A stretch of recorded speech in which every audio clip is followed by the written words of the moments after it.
Buxoroda soliq boshqarmasi tashabbusi bilan fuqarolarning soliq madaniyatini yuksaltirishga qaratilgan qiziqarli aksiyalar o'tkazilmoqda. Jumladan, yaqinda Buxoro shahri va G'ijduvon tumanlarining aholi gavjum joylarida, ya'ni ochiq savdo majmualarida yoshlar, tadbirkorlar va jismoniy shaxslarni jalb qilgan holda xarid chekini olishga o'rganaylik hamda konvert usulida ish haqiga rozi bo'lmang shiori ostida aksiyalar o'tkazildi. Bu aksiyani o'tkazishdan asosiy maqsad soliq to'lovchilarimizga soliq madaniyatini yana yuksaltirish, yashirin iqtisodiyotni oldini olishga qaratilgan ahamiyatli bo'ladi. Xaridorlarimiz o'zining haq-huquqlarini bilgan holda sotuvchimizdan xarid chekini talab qilishlarini, talab qilingan xarid chekidan tushadigan summalar davlatimiz budjetiga tushishi va budjetdan yo'llarimiz ravon bo'lishi, ijtimoiy sohalarda sarflanishiga xizmat qiladi.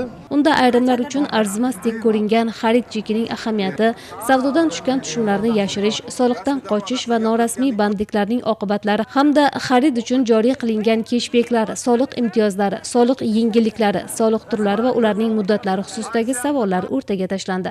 Savollarga to'g'ri javob bergan fuqarolarga esa soliq boshqarmasining maxsus sovg'alari taqdim qilindi. O'zi odatda xarid qilgan vaqtim soliq cheki berishadimi yo'qmi, bunga e'tibor bermas ekanman. Bugun soliq boshqarmasining aksiyasi bo'layotganini ko'rdim. Aksiya doirasida savollar berishyapti. Yashirin iqtisodiyot nima degan savolga men bu ana shu soliq cheklarining bermasliklari, daromad soliqlari haqida javob berganligim uchun sovg'a yutib oldim. Tadbir jarayonida ko'pchilikning soliq masalalariga ongli munosabatda bo'lib, xarid chekini talab qilishga o'rganganliklari va soliq to'lovlarining nimalarga sarflanishini bilishlari aksiya ishtirokchilarini quvontirdi. Jumladan, aksariyat yoshlar va boshqa turli yoshdagi hamyurtlarimiz qo'l telefonlariga soliq ilovasini yuklab olib, har bir xaridlardan 1% lik keshbek olishga o'rganganliklarini namoyon etishdi. Ta'kidlash lozim, xarid chekini talab qilish soliq tushumlari binobarin iqtisodiyotni mustahkamlashga, yashirin iqtisodiyotga qarshi kurashga yo'l ochadi. Mazkur aksiya jarayonida ishtirokchilarga mavzuga tarqatma materiallar yordamida xarid chekining ahamiyati hamda norasmiy bandlikning salbiy holatlari haqida yanada kengroq ma'lumotlar berildi. Menga juda qiziq bo'ldi. Bizda Toshkentda ham bo'ladi, juda kam bo'ladi.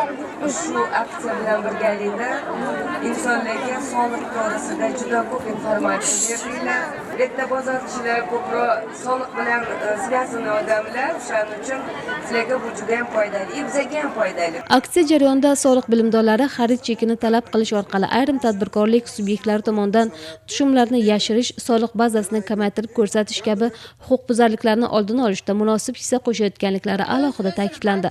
Bu esa madaniyatli fuqarolarning birinchi navbatda davlatimiz iqtisodiyotiga qolaversa, ijtimoiy himoyani kuchaytirishda ko'rsatgan yordamidir albatta.